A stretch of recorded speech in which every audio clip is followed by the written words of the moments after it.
Hey, y'all. Hey, guys. How the dolphin noise are you? We got a lot to talk about, obviously. A lot at the tips of our tongue, and we can wait until we got here to talk about it, obviously. It's the end of an era, some might say. Mm-hmm. It's the end of a lot of things, and I think that, you know what, we should save the Salt Lake City talk for the end, because it's the most exciting thing and it's what everyone has come here for. And we got to give our MVP awards and all that stuff. And it's going to be very hard to even get there. So let's just break this down. This is the Bravo episode. Let's break it down into 3 segments today. You know, we have a lot of shows running right now, and I'm going to miss it because Salt Lake City just ended. I don't think that Potomac is ending anytime soon, but Married to Medicine just taped their reunion. I was not happy with the seating chart. I wasn't happy with it either. I mean, I understand it technically, but I don't care about logic. I care about how I feel. I just don't understand why Simone is so close. Like, what is Simone? And don't get me wrong, I love Dr. Simone. I love Dr. Jackie. But unless they're about to feud again, I don't see the point of them being that close to Andy. Usually, I guess we gotta wait and see. Like, that's if for the heavy hitters. Yeah, like if they go to Hilton Head. So no, we're not going to get that. I'm just thinking about the logics. We're not going to get that. You're right. I think Quad should have been to the right. Heavenly should have been to the left. And then so on and so on. Let's redo the seating chart. Fuck it. I'm going to pull it up. And we're going to redo the seating chart completely. Message thread.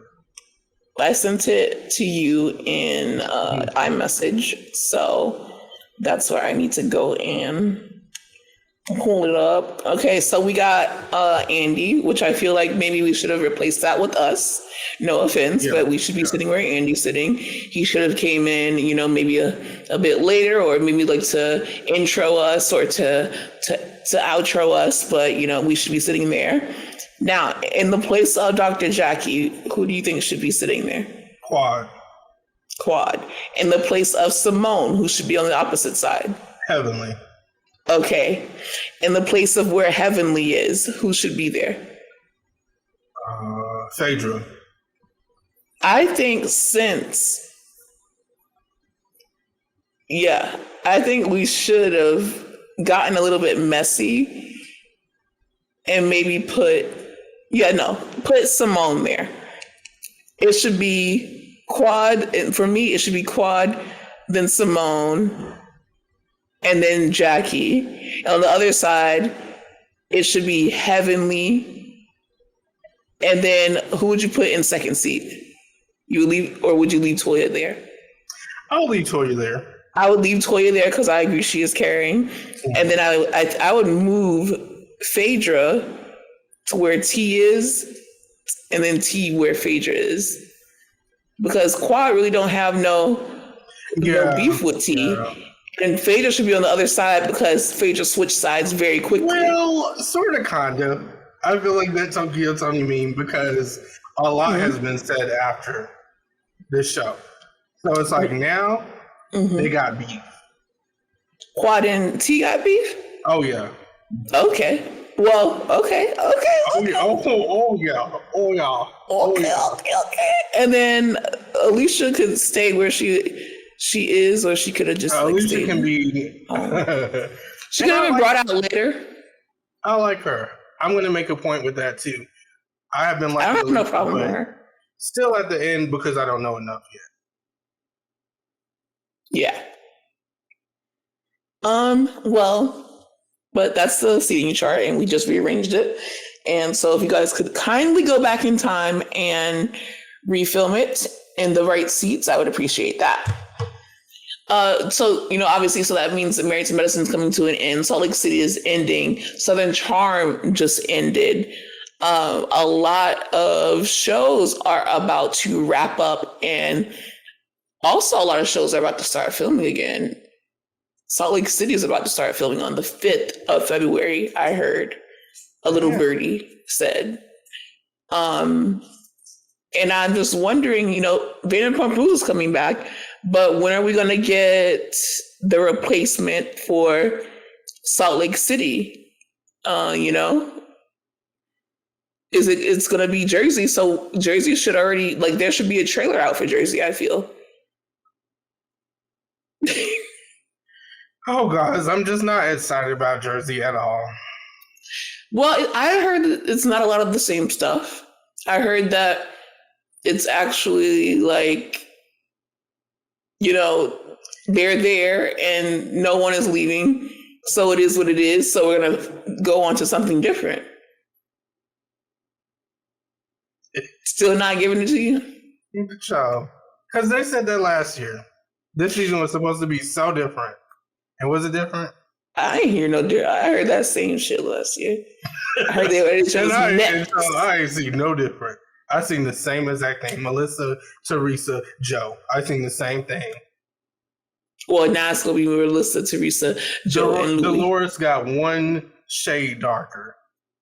That's the only difference. Black Dolores. Blacker than ever. Maybe she'll be another shade darker. Okay, so at that point, Bruce is coming back, which is we're the most excited about, obviously. But we need other things to come back because it's been every day we have something to watch. And I don't know what I'm gonna do once Traders is over because we already did Girls Trip, which was a flop. No one cared really about that. The first day, everyone was buzzing about it. By the second week, that buzzing died down.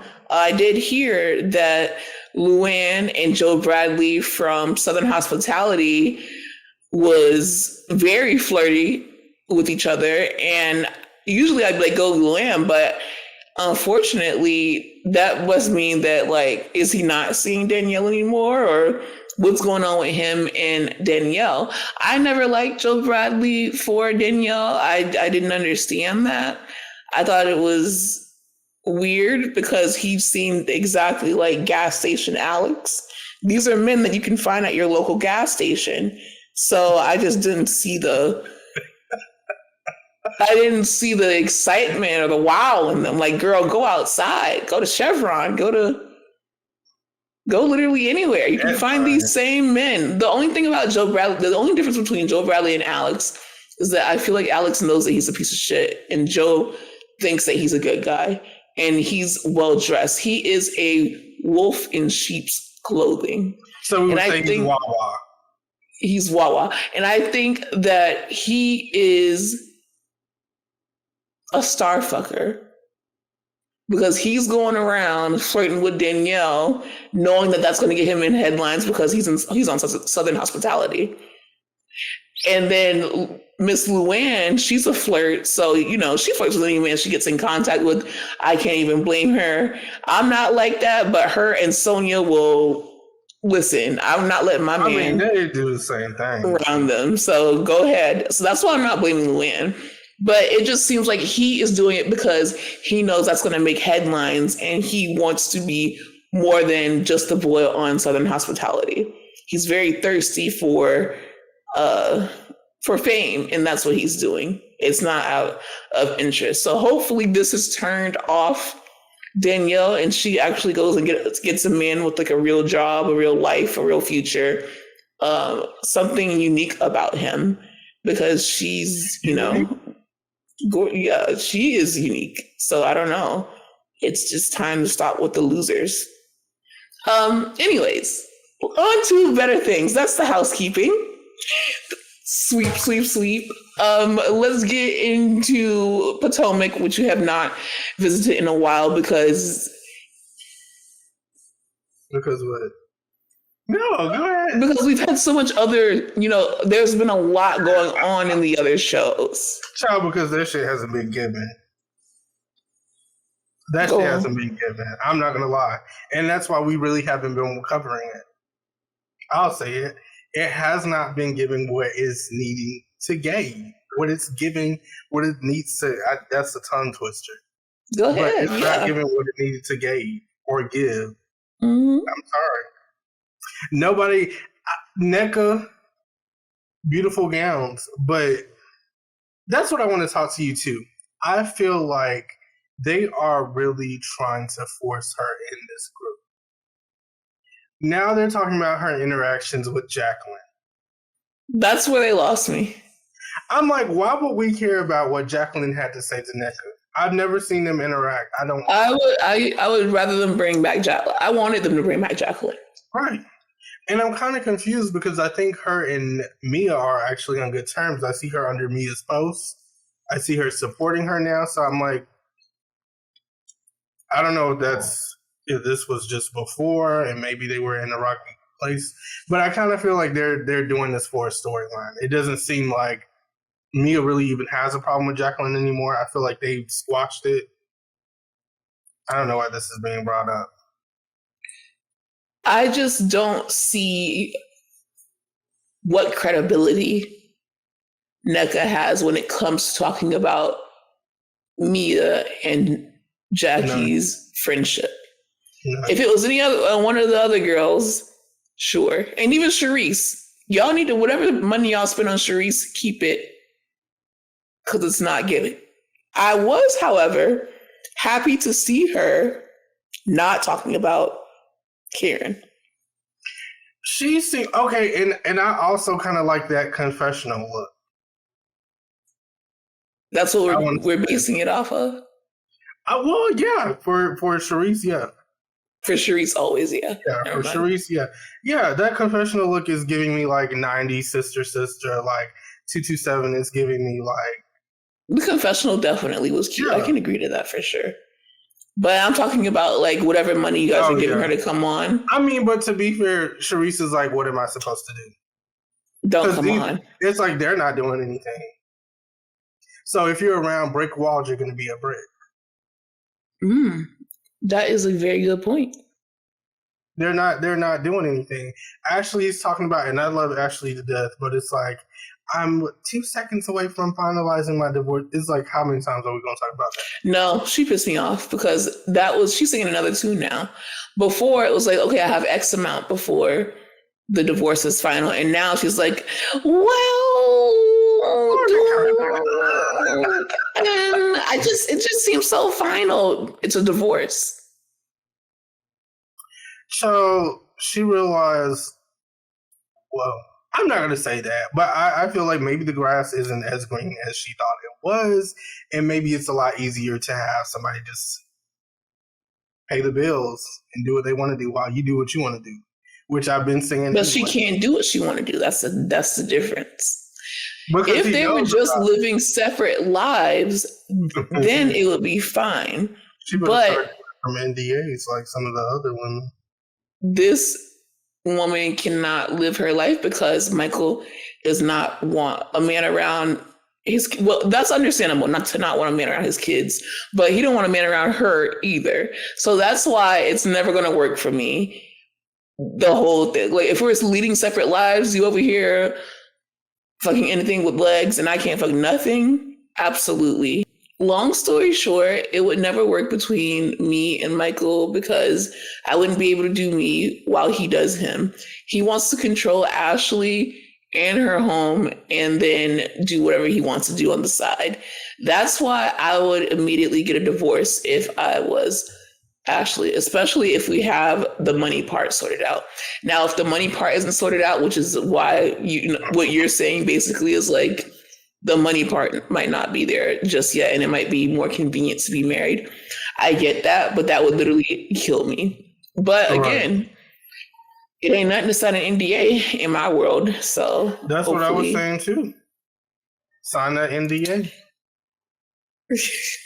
immediately. She wouldn't be the only one doing it. So okay, so the highlights of the episode, I think, are the Mother's Day brunch, which I think is probably the most well put together scene or event that they've had all season. like, it was just beautiful. It was gorgeous. It was elegant, beautiful gowns, like beautiful table settings. It just reminded me of a beautiful, whimsical, classy, elegant, gorgeous, captivating tea party in like Alice in Wonderland style. I really loved the scenery of it and all the love between mothers and daughters and children and friends. So that was just good to see. And then it didn't really have a lot of substance, but we finally got to sit down with Candiace and Robyn. But yeah, guys, I was on Robyn's side, surprisingly. Me too. I feel like Candiace is saying that she just feels shocked as to why Robyn is holding what she tweeted against her. And even though Candiace is right in what she tweeted and what she said, in my opinion, when it comes to that, you cannot tweet these things about me, say these things about me, and then expect to be friends. Yeah, it's just impossible. Yeah. So it's like, you might be right with what you said and how you felt and how you feel or whatever, but to expect me, especially, you know, that I'm like lying like and covering up for Juan or whatever, and you're calling me out on my bullshit, and you are basically saying to the masses that you agree that I put, you know, the truth behind a paywall, or, you know, you don't believe my cover story or whatever. We're not going to be able to be cool after that, babe. Like, I just don't understand why Candiace is so shocked by that. Because I think she's taking out the energy that she has for Giselle on Robyn. And I think that's the biggest problem, because she keeps trying to associate Robyn with Giselle, even like she feels like she was in cahoots with Giselle. And I'm like, I honestly think that Robyn was defending Chris, if anything, while everybody else was talking crap. So I just didn't understand it. But I do understand kind of how she feels, because it does seem like Robyn would always have Giselle's back. And I wouldn't see her disagreeing with her so much. But so what you think she's interpreting is that the only reason that she went against Giselle for the first time is because she knew that she was hiding something herself. I mean, I don't necessarily think it was that. I also feel that Robyn is sensible and she considers Candiace a friend. So I think when she's seen Chris being dragged through the mud for something that he didn't do, she can kind of relate, because she always has these problems with Juan. So I don't think she would do that to Candiace. Well, no, I'm saying, like, I think I agree with you. And I think that Robyn was being genuine. Like, this is kind of ridiculous. She checked Giselle on it. Yeah. But I'm saying that Candiace thinks that she only did it because she had bad intentions, because she was hiding it. I honestly don't necessarily think it was this in this instant. Okay. I don't think it was that. Do you? Yeah, I don't think it was that either. I think that Robyn was genuine about it, but I think that Candiace is like, okay, I said what I said, now let's move on. But it's the things that she said was just like, even though they may be true, it's like I could never move on with the person who said something like that. Right. Because I honestly feel like Robyn hasn't really offended her on the same level, so I don't understand why Candiace can't see that. That's what I'm getting confused about. Like, I understand how you feel when it comes to Giselle, because that's a whole thing. Absolutely. But when it comes to Robyn, it's like Robyn hasn't really done anything to wrong Candiace. Well, I kind of understand why she said what she said. I just think that she shouldn't feel like Robyn needs to let it go, because you can't come after someone the way that you come after someone and then act like, oh, why are you offended that I called you basically a stupid ass bitch that was hiding something and plotting and planning against me? If she felt like she didn't need to apologize, I think it's worthy of an apology, because the problem there isn't so big that you guys can't resolve this. It's like if you have a genuine friendship with someone, it should just be easy to be like, you know what, I'm sorry I offended you. That wasn't my intent. I see how you're taking it and how you're interpreting it, but that wasn't what I meant by that. And Robyn easily lets things go. So she's like the easiest person to like squash beef with. I just don't, it makes it seem like they're just dragging it at this point. I'm just kind of sick of every single like time there's a confrontation or conversation. Here come the waterworks. Like if you cared that much, then apologize or let it go. I agree. But y'all stream Deep Space Deluxe. Yeah, actually streaming music for sure. Is my song. I love that song. I tell her that every time. That's like the best song she's ever made. Deep Space, baby. Karen is fabulous as always. I think that at this point I'm just tuning in to like see what Karen says. Yeah. And she always has something that's funny to say. I mean, I do kind of like Robyn too this season. Oh, interesting. Yeah. I mean, I feel like Robyn's bringing a little bit more with her whole thing. I'm just kind of looking to, I mean, that's the only thing that's giving. That's the only thing that's fair. Giving me something. Because everybody else, NECA, Wendy, I love you. I'm going to support you regardless. But do I think I want to see a talk show? Like humorous? It's out. From Wendy? The talk show's out, baby. Week to week. You guys need to go check that out. What's it called? Since you're telling people to check it out, right? What's it called? I'm sorry, guys. My headphones keep breaking out. It's every week on YouTube. I can't believe that we lost a producer just like that. And then we have some people that are like, people that, I don't know, like they're doing a good job because I saw a little bit of an episode and I'm like, this is a great background at least. Like aesthetically, it's a nice show. What If You Fly? It's a nice show aesthetically. So I think that even though she had to get rid of her first producer, the second one is maybe that's the episode. The second ones are doing a great job. The Dr. Wendy Show. There we go.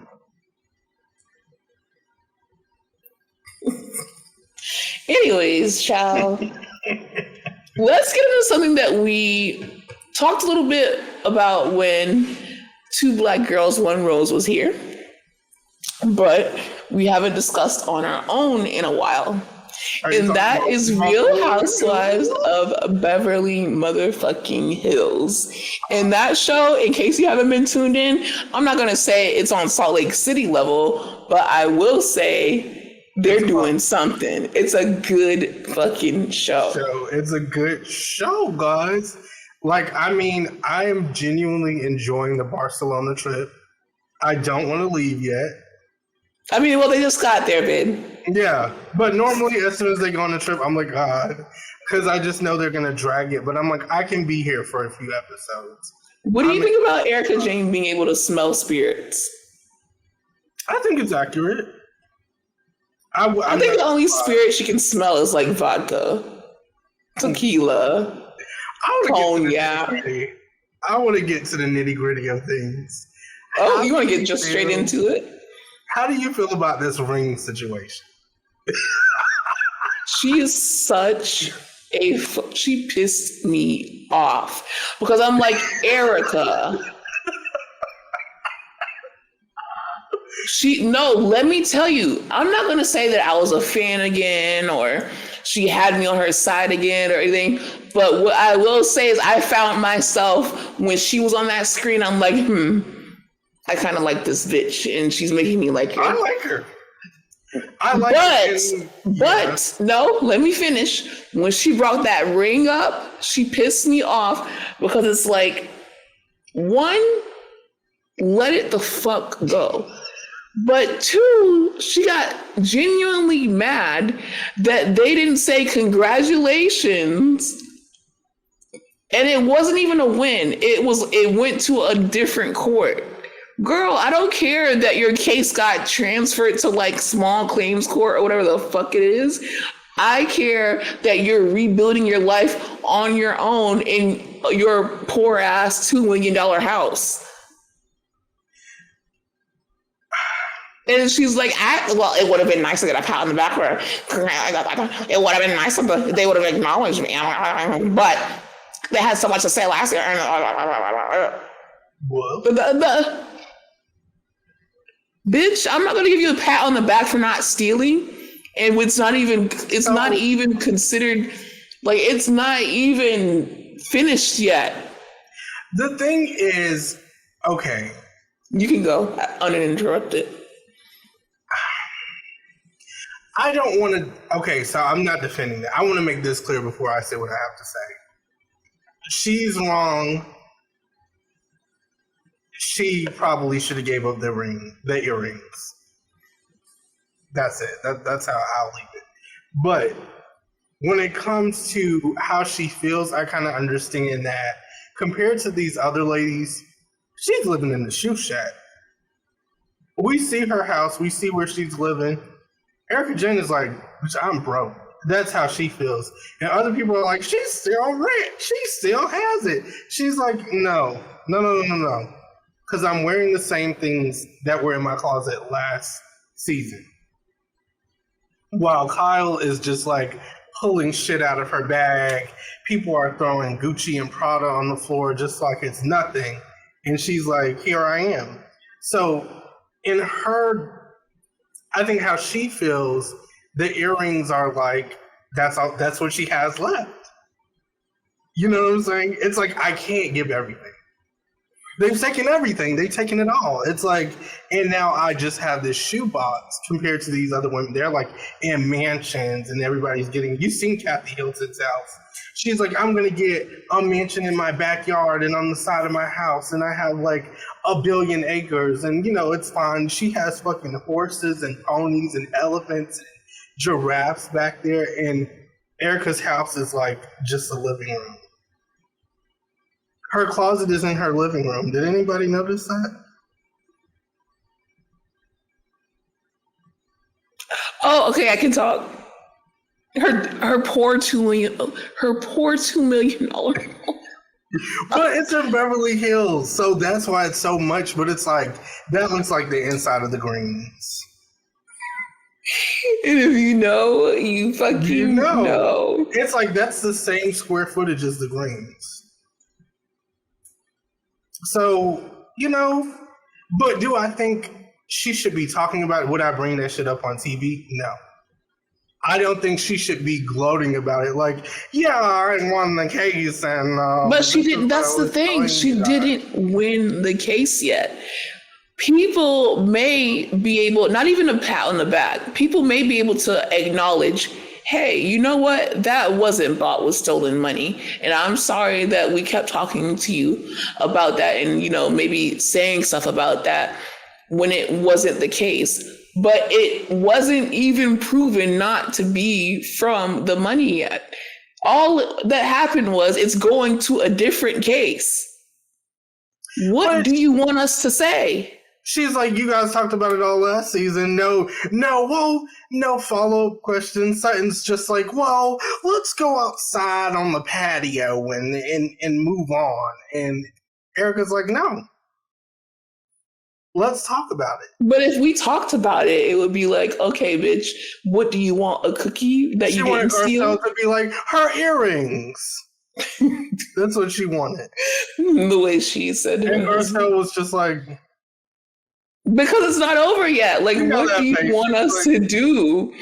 And I just felt like it was just such a bad move because even the people that were mad at her, they couldn't say anything about her this season because we have a new, like, she wasn't arguing as much.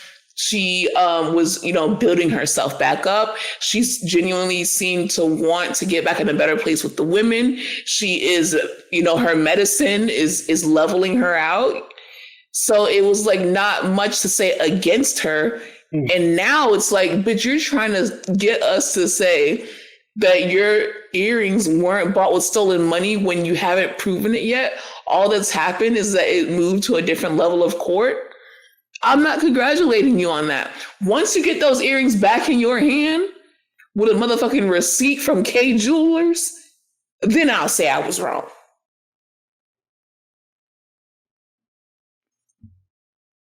I get it. I do get it. I do understand.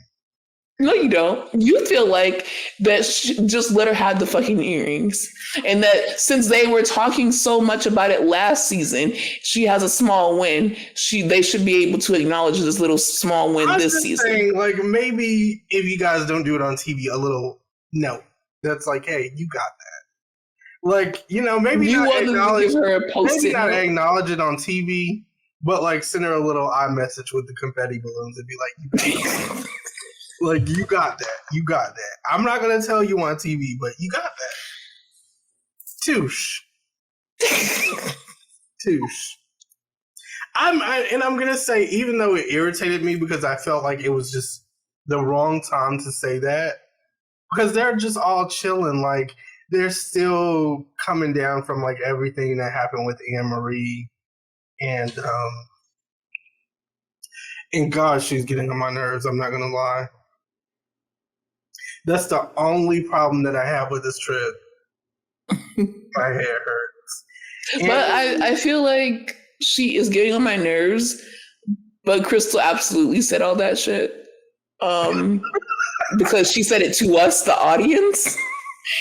But I just feel like you guys already saw what she felt about you. So why do you feel surprised that she said it to Annemarie? This is the problem that I have with them. And it was kind of like the whole, I don't know if it was Erika and Kyle or Erika Dorit that was discussing it when they were like, well, if that's how she feels, then why does she want to be around us? And it kind of gives me Salt Lake City, like how they felt when it came to Monica. Well, if that's how she feels about us, why does she want to be around us? You guys always talk shit about each other. That's not a valid point. It's like, how many times has Dorit said something? Because Child Bride 8. I'm sorry, like that. I do. But I'm like, well, I do feel. I fear that 8. The only reason that she ate is because that really she felt insulted by that, because she felt that Crystal was talking about her. Who else? Yeah, specifically Dorit. And I mean, did Crystal feel that way because every year Dorit has a different accent? And now every year she says something ignorant. Yeah, and now she's trying to take on, I don't even know what that is, Spanglish? Spanish geese? She's a child of the world, though. It sounds ridiculous. I'm like, stop. Because it's insulting. It's like, this man is like, I'm just on Airbnb.com trying to feed you bitches this salmon and croquette and crackers. It's like,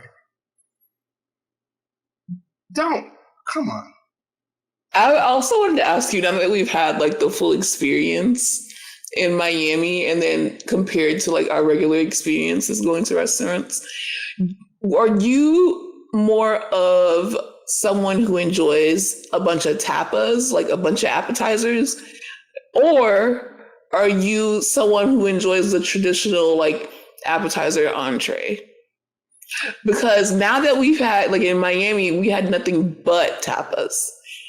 And then usually we're the kind of the people to go to, you know, the restaurants. We order an appetizer, we order an entree, and then if you're lucky, you get a dessert, I guess, if you want it. But which one are you now that we've had both experiences, especially at like world-class restaurants that we were at? I like tapas on somebody else's coin. But on my coin, I like entree and appetizer. Because with tapas, you can't take nothing home.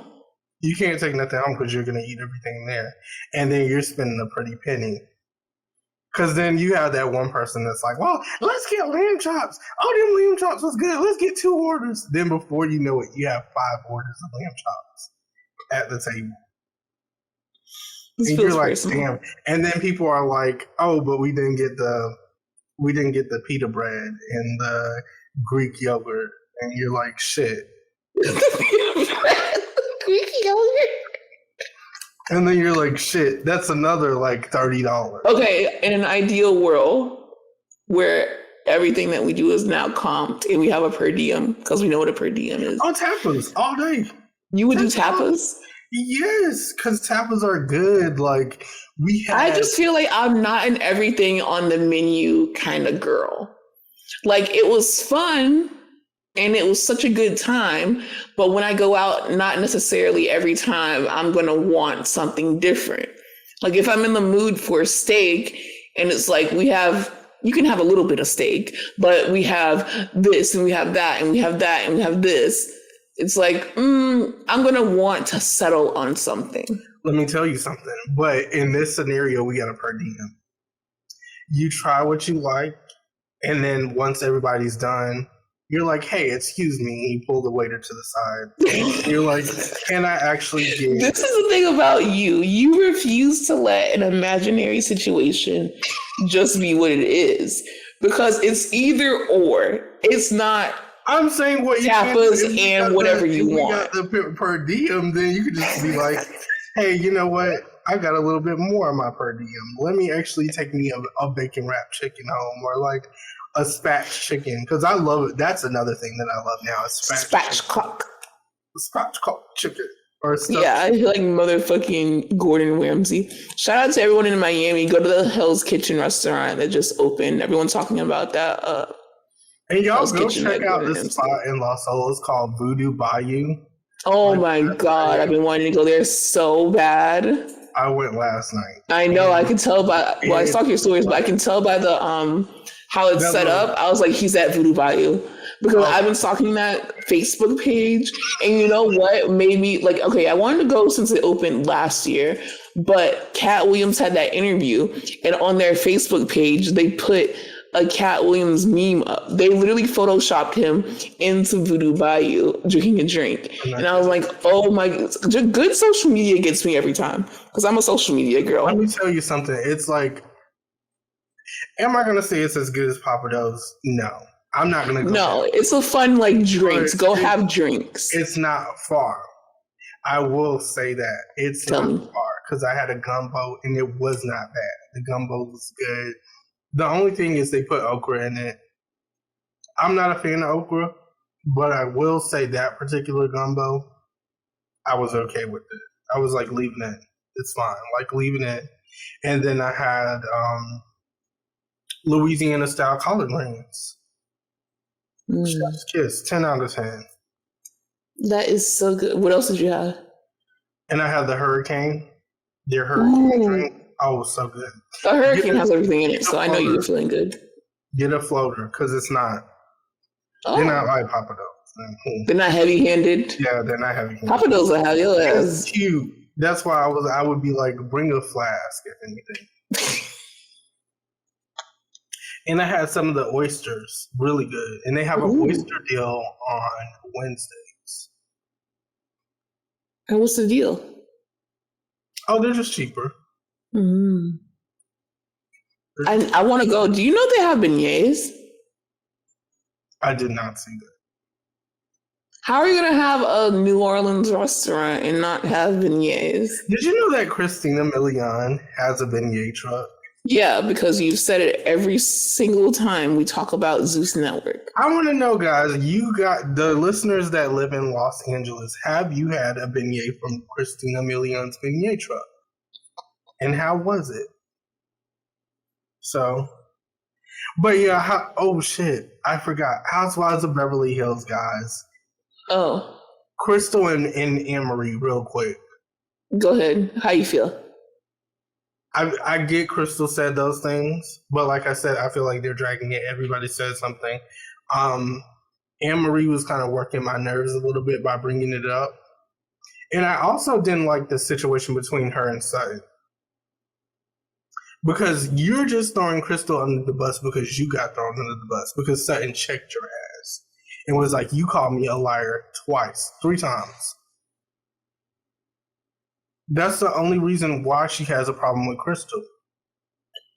And that's what I can't respect, because as soon as they got with her ass, then that's when she went to Crystal. Diverted her attention. They were just holding you accountable for what you said. So why are you bringing up multiple times, which wasn't her business, by the way?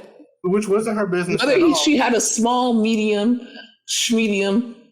large, extra large, or 2X esophagus, mind your fucking business. When it comes to people's health, especially when you lied and you wrong. And then she was like, "Oh, I don't know who Taylor Dane is." And I was like, "Girl." But to each his own, because I'm like. But I will say, even though I am not really team Annemarie at all in any kind of way, the whole association of anesthesiologists, doctors, or whatever the fuck, they released a statement about how, I don't know, they don't support when women go on TV and spew blah blah blah. That has nothing to do, like that petty little Housewives drama.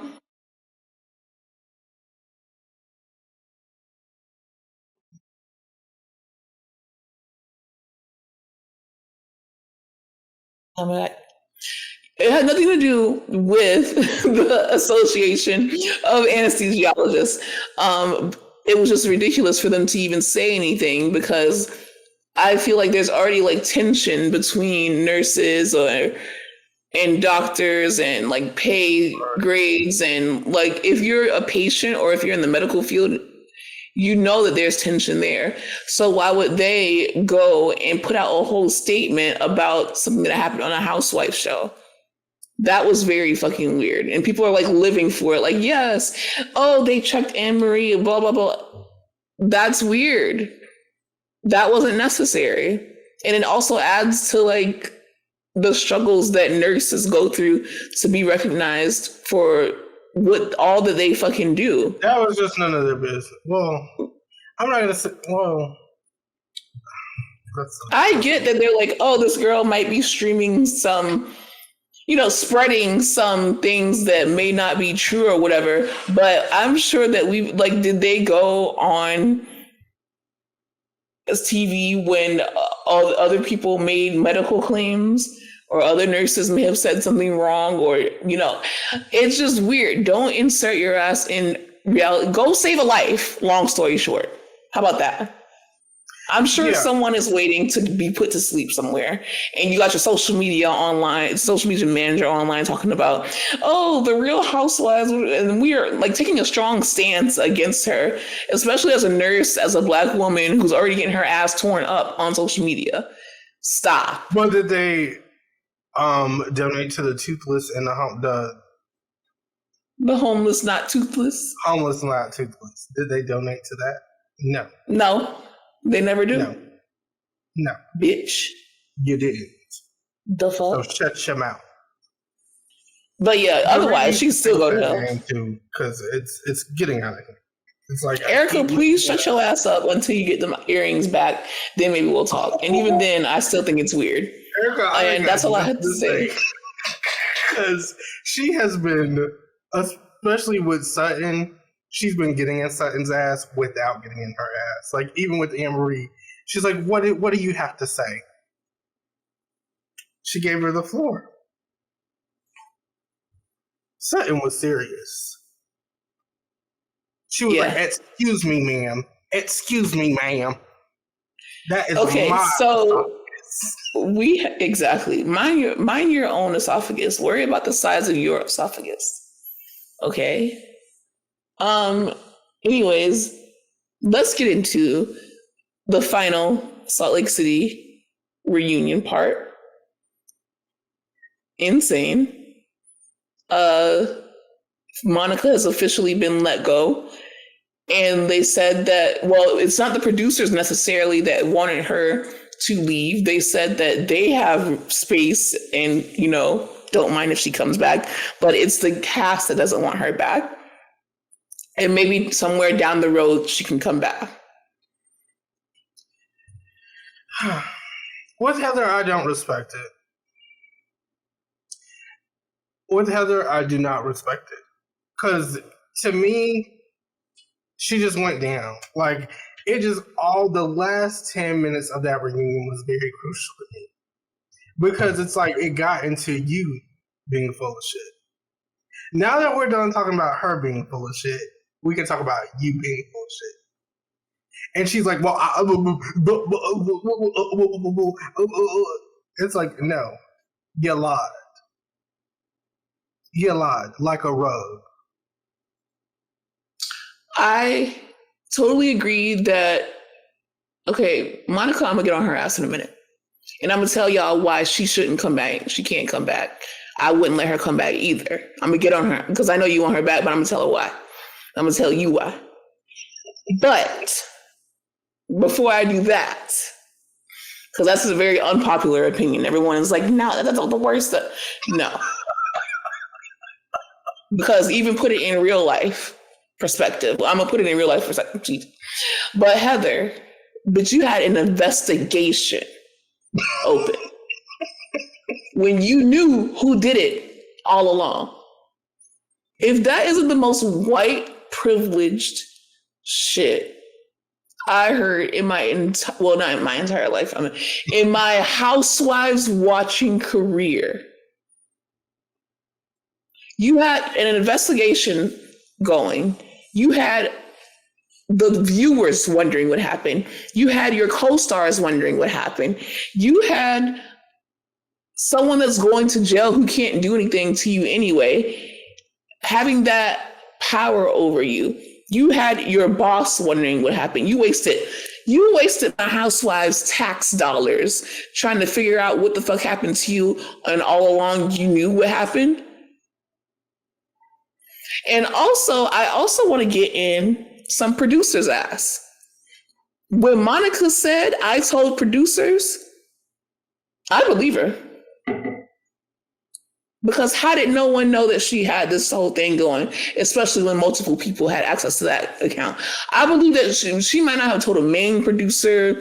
She might not have brought it up again because the producer that she told was probably like, okay, this is going to make a good season. So shut your ass up. And we'll get to it later, bitch, or someone else will get to it later. But I believe a producer had to know something. And not only that, producers who went through the fucking footage, because years later, this happened in 2022. In 2024, we finally have footage of the night after that she got that fucking black eye, and we have audio.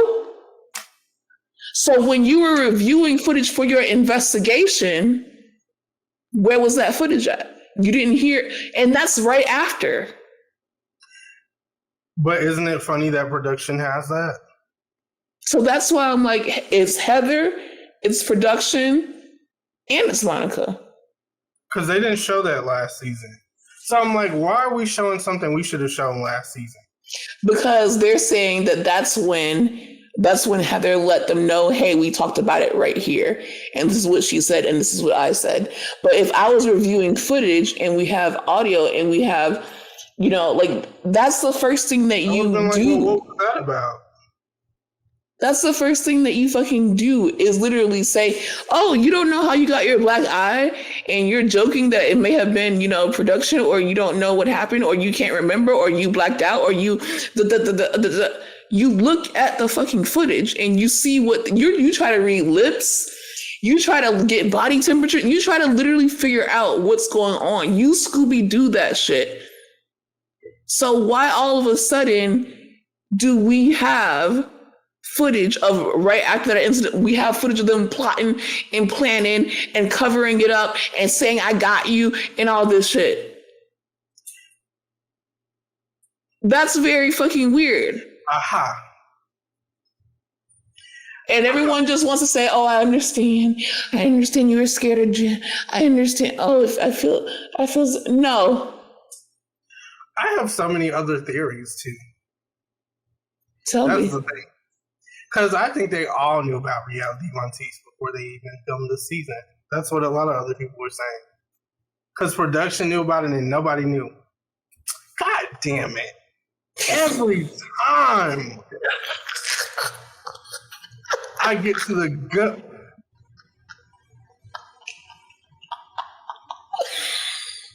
Lord help me. I think that they all knew about it because production knew, and they didn't tell any of those girls.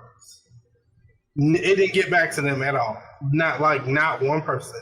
And as close and tight as they are with Mir, with all of them, nobody knew about it. It seemed like they saved this for the very end to secure a good season. And this Jen Shah thing, you remember I said that I felt like it was kind of like, and I could be wrong, this is all allegedly, this is all just like a conspiracy theory. I feel like Jen did that for a reason, and she was like, you know what, I'm going to give you a black eye. You pretend like you don't know what happened. They're going to keep you on the show because they want to find out. Like, everybody wants to find out. Because as soon as she got that black eye, everybody's like, wait a minute, pause. What happened to your eye? And for the rest of the season, people were like, what happened to her eye? Even this season, everybody's still like, I'm trying to figure out what happened to her eye. Like, what happened? That's an interesting theory. Because I'm just like, it's just mighty convenient. And it's like, you're so scared of Jen Shah. But in my opinion, you've been talking about Jen Shah throughout this whole season. And you didn't seem scared. You've been like, kind of like, I'm glad she's in jail. Then you threw up that whole Monica conspiracy theory, and you talked about how she was working with Jen, and you talked about how Jen was such an awful person and how she did this and that, and not once at that table did she say anything about Jen Shah giving her a black eye. You saved that for the reunion. How convenient. You had plenty of time at the table. You had plenty of time. We had how many episodes? Well, she did say it on the finale. She was like, including the fact that she gave me a black eye. Okay, well, yeah. But you could have said that shit before then.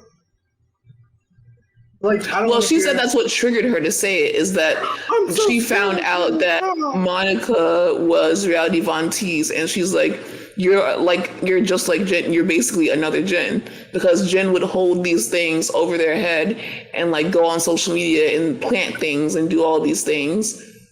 So that's why she kept quiet. So I just don't get why Jen would just punch her in the eye. Well, that's what you boom, like what? I'm not gonna say. I don't want to incriminate myself, but I will say that I understand sometimes you want to punch someone in the eye, and I'll just leave it at that. Yeah, I mean, I get that, but Heather didn't do anything that warranted Jen punching her in the eye. Well, remember, we don't see everything. But they were just showing titties. They were and maybe that's the problem. Titties. And Angie K was like, I've never seen the sign of you. And then they literally, and that was it. And the camera's cut. They go to bed. So between that time and that time, what happened? And then my other thing that I saw people talking about was like, it was not only that you had a black eye, you didn't just have a black eye. Like, you look like you got your ass beat.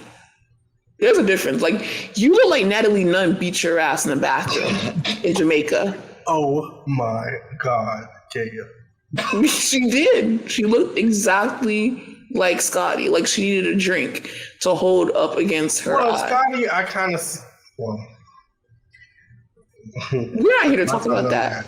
Yeah, but when it comes to Heather, I just don't know. I don't know. Because now that you said, and it's the whole thing, you opened up an investigation, you made everybody believe like you had no idea. You're putting people's jobs at risk. You're putting people's, like, this is a very serious accusation. This is a very serious thing that happened. This is physical abuse. And you know who did it all along. You're the woman who cried wolf. I just don't, but I don't trust her. Just like, and that's the point that I'm trying to make ultimately. I don't trust her. If I don't trust Monica, I definitely don't trust her. And I feel like her and Monica are one and the same. Oh. The only difference is Monica was on a fan page, on a offensive account. And they keep putting so much emphasis on her talking about the group, her dragging the group. They all said things about each other. This is the difference, though, and this is why she can't come back, and this is why she should have got fired. But I want to see her on TV. I want to see her on Traitors. I want to see her on House of Villains. I want to see her on Celebrity Big Brother. Like, I want the best for Monica. I want to make that very clear. However, if we're treating this as a workplace, like everyone keeps trying to put it in perspective, it's a workplace, it's a workplace, it's a workplace.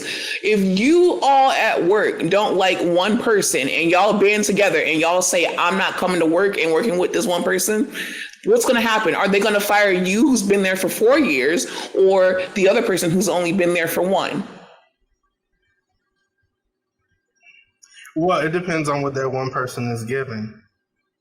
And it depends on... And who's going to watch just Monica by herself? Because I want to see Monica engage in mess. Yes, her home life is very...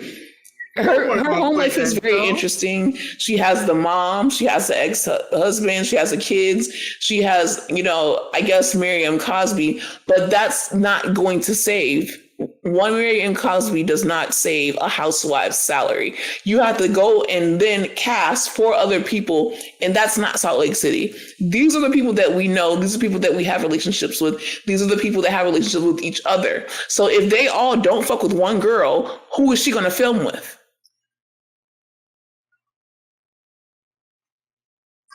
I just feel like they number one, they should have nipped this in the bud a long time ago, because back in the day, they didn't give a fuck who you wanted to film with. You're going to show up and you're going to film. It's like they're playing too nice with these people. Well, I mean, but we have that on. Well, she doesn't want to film with her. Back in the day in Atlanta, you could tell people did not want to be around each other, and they're like, you're going to film today, 5 o'clock, be there, or you're done. Yeah, I totally agree. It used to be like that, and now it's like it's more of an option. It's like, well, Meredith doesn't want to film because her Dr. Teals fell in her tub and she's a little pissy about that. It's like, no. I don't think that, but I think that we should also, everyone keeps saying that these girls don't like each other, like on Salt Lake City. If that is the truth, then if they really didn't like each other, then we wouldn't really have a show. They can't stand each other on Salt Lake City, but they film with each other because they know that they have a show. What Monica did with them is different. If someone is at my job and they have a fake page and they're talking about me on their fake page and I have to go to my job and work with this bitch, I'm not going to work with this bitch. And even if you force me to, I'm not going to let her in my house because she's literally tapping people's phone wires and Ring cameras and literally being iCarly looking at people's like fucking personal information. She's driving by people's house. I wish they would have showed more of that footage though. She's a liability. She's too much of a liability to keep on the cast. She is, but it's so fun. It is. I don't disagree, but I just think logically. I'm just now saying that, and I hate that I'm just now saying it because Monica, I'm not mad. Like towards the end of the reunion, I'm like, she is one and the same. No, I think it's different because this is also it. Let's just say the production did know. She's telling on production. You want somebody on the cast that's going to go and tell. She has nothing to lose. Well, I feel like if this is a job, right? And Monica, that's why she is also getting fired because your ass is telling on production. If Monica is too much of a liability, Heather needs to go too. Heather could go because I don't like what she did. I honestly feel like, well, if Monica's going to go, Heather should go too because you lied and you put everybody's job at jeopardy because they're wondering what the fuck happened to you and you're not going to say anything. And they opened up a whole investigation. So it's lied. Much more. That was like, well, no, they're both serious. You're a liar. Yeah, she lied. I have no problem with Heather going, but at the same time, they have it's like this is a new girl again. This is someone that I don't care about and I'm not friends with. I just met her and the bitch is crazy. She has nothing to lose. The only person more dangerous with everything to lose is someone with nothing to lose. So I would not film with her either. I would not be friends with her. That's why you don't be friends with someone with nothing to lose because what are they going to fucking do? I mean, I agree. And I'm not mad at people for feeling how they feel. I think everybody's definitely entitled to feel how they feel. But I kind of feel, like I said, that they're they were holding Monica responsible for all their problems within the group. It's like when Monica leaves, we really gonna see what the problem is. And it's more than Monica.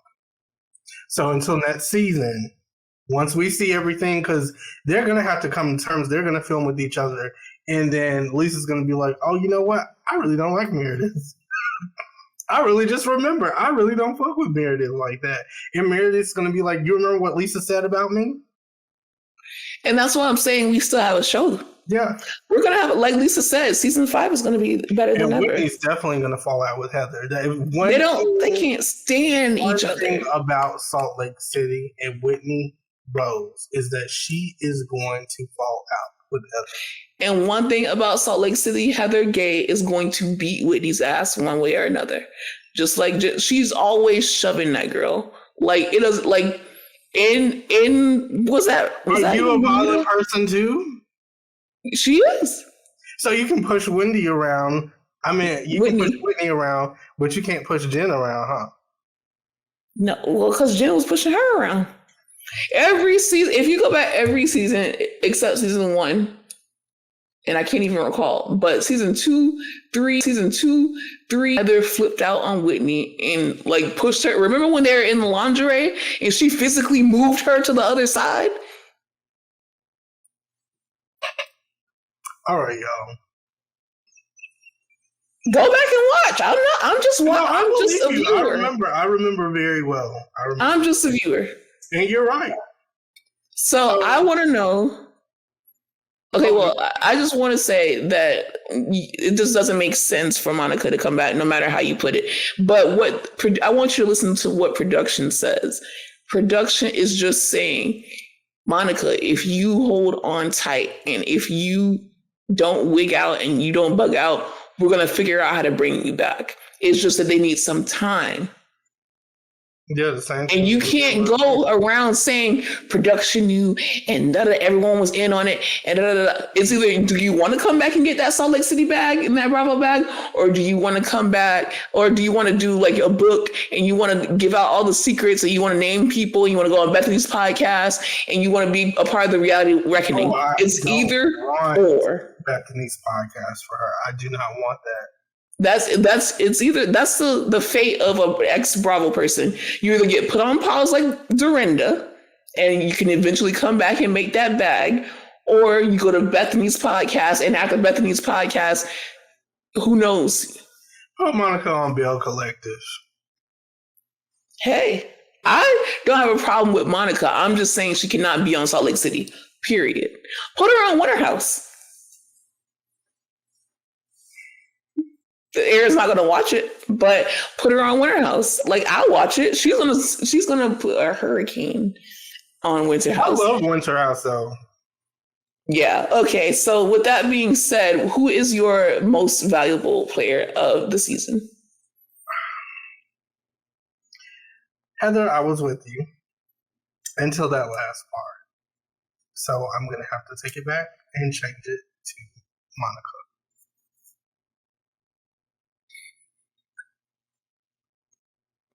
You are real mad.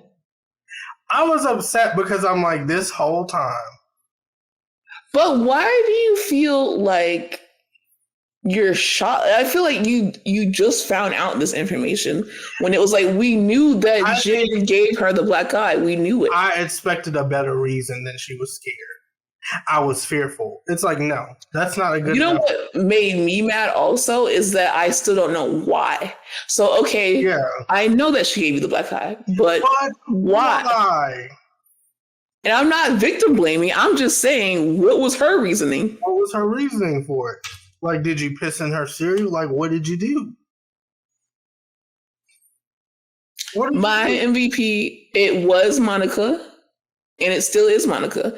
Because remember, we did this a few episodes ago, and I was the villain when I said it. But, sometimes y'all have to see. Y'all got to see. Fantastic season, ladies. Like, we love them so much, specifically Lisa Barlow. And we do what the fuck we want to do with who we want to do it with. And we fuck with her the long way because she's great on TV, but she's even better off TV. And that's what people don't know. Until you know these people in real life, you can't tell us nothing. So I think that what we'll be looking forward to talking about next week, obviously, is traders. Got just so nasty nice with the. Everyone knows I'm a cunt. We're on YouTube. Oh, sorry. I think you said worse before, but you just haven't said it deadpan like this. Yeah, not deadpan. Jesus, you gotta at least look away. Don't make it direct. I'm a cunt. So on Wednesday, we will be talking traders, and we might have a special guest who, like, we can have a better person to talk about traders with, because this person possibly watches Big Brother, this person watches The Challenge, this person watches every single show that's on, that people come from on traders. They watch that show. I feel like we should all wear a hoodie too. That's the thing. You want to make it themed? I want to make a theme. We should all wear a hoodie. Everybody has to wear a hoodie. And please have a regular hoodie, everyone that's attending. A regular hoodie. Watch the shape of the hoodie and watch the color of the hoodie. This is Bravo, we're Black after all. Oh,